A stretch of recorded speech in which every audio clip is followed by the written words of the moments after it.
کورد لە درۆژایی مێژوودا بۆ خۆپاراستن لە نێرانی هەمیشە پاڵی بە دیواریکەوە داوە، بەڵام زۆر جار لەو دیوارە دوور کەوتێتەوە و پەنایی بۆ ئەو لایەنە دەرەکیانە بردووە کە گوایە خۆیان بە دۆستی کورد زانیوە و خۆش باوەڕانە زۆر جار بەبی ئەوەی باڵێنامەیەک لەگەڵیان دەواژوو بکەن بە مایەپوشی هاتوونەتە دەر.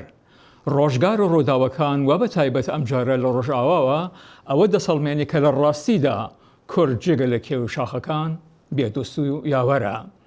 ئەحمەد ئەسکەندەری لێکۆڵەر و چاودێری کاروباری ڕامیاری لە ڕێگای سکایپەوە ڕاستەخۆ لە ستۆکهۆڵم لەگەڵماندایە.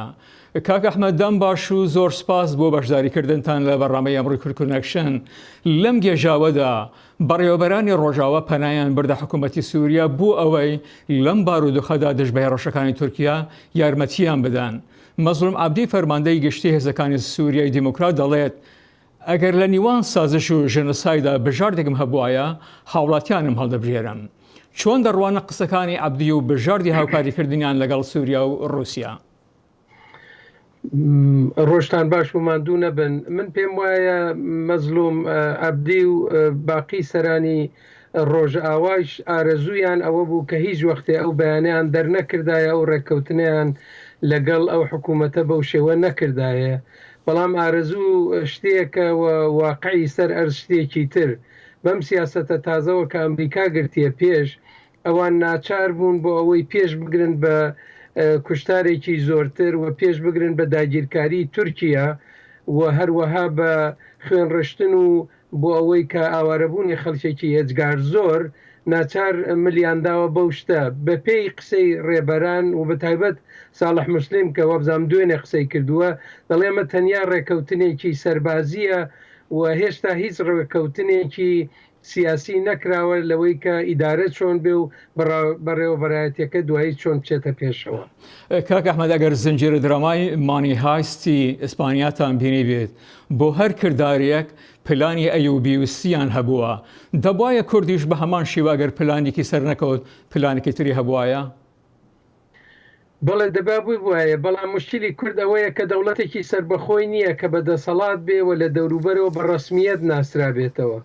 تەنها ڕێگای ئەوەیە کە هێندێک جار هێندێ ڕێککەوتن لەگەڵ حکوومەتەکانە بکات و کێشەیەکی کوردەوە بووە کە زۆر جار ئیمزای وەرنەگرتووە و ڕێککەوتنێکی نەبووە کە بە خەڵکی نیشان بدا بڵێ فەرم و ئەوەم ئیمزاکرە و کارم کرد، ئێستا ئەوان ئاوایان کرد. بەڵام ڕێک ئەم جارەیان هێندێک جیاوازە. جیاوازیەکەشی لەوەدایە کە ترامپ نەک هەر لە ڕێککەوتن لەگەڵ هەسەدە لەگەڵ ڕۆژاوا پاشگەز بووتەوە، بەڵکو لەگەڵ چەندین ڕێککەوتنی تریشدا چ نێونەتەوەی چ لە دەوڵەتانی تریش پاشگەز بووتەوە. بۆیە بەڕاستی یەکێ لەو بەدشانسیانە کە ڕۆژاوا هێنای مەسلەی ترامپ و دەوڵەتەکەی ئەوە.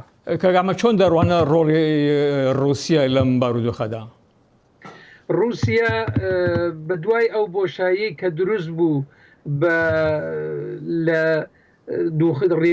ڕوخانی دیواری بەرلین و ئەو وەزەکە هاتە پێشەوە، ئەوە بینیمان سەردەمێک ئەمریکا دەسەڵاتێکی بوو، بەڵام بە تایبەتی لە 2015 بەملاوە ئەو بنبەستە کە سووریە تێکەوت بوو وردە وردە رووسیا خۆی توانی بگەڕێتەوە سەر مەیدانەکە. ئێستا رووسیا براوەی یەکەمی ئەم وەزعەیە و هەر ئێستاش کە دەبینین ئەم سەفەرەی دوێنێکە پوتین کردێتی بۆ ڕۆژهەڵاتی ناوەڕاست و چووە بۆ عەرەبستان نیشانی ئەدا کە لەلایەکەوە لەگەڵ تورکیە نێوانی خۆشە، لەگەڵ ئێران نێوانی خۆشە و لەلایەکی تریشەوە ئەیەوێت دەسەڵاتی سووریە بگەڕێنێتەوە بۆ تەواوی خاکەکەی و براوەی یەکەم رووسیەیە بە بڕوای من. و ئەمەش ئەگەر بە تەقسیر دابنی و گوناح دابنین گوناحی یەکەمی دەکەوێتە سەر ئەمریکا کە وردە خەریکی چۆڵکردنی دۆخەکەیە.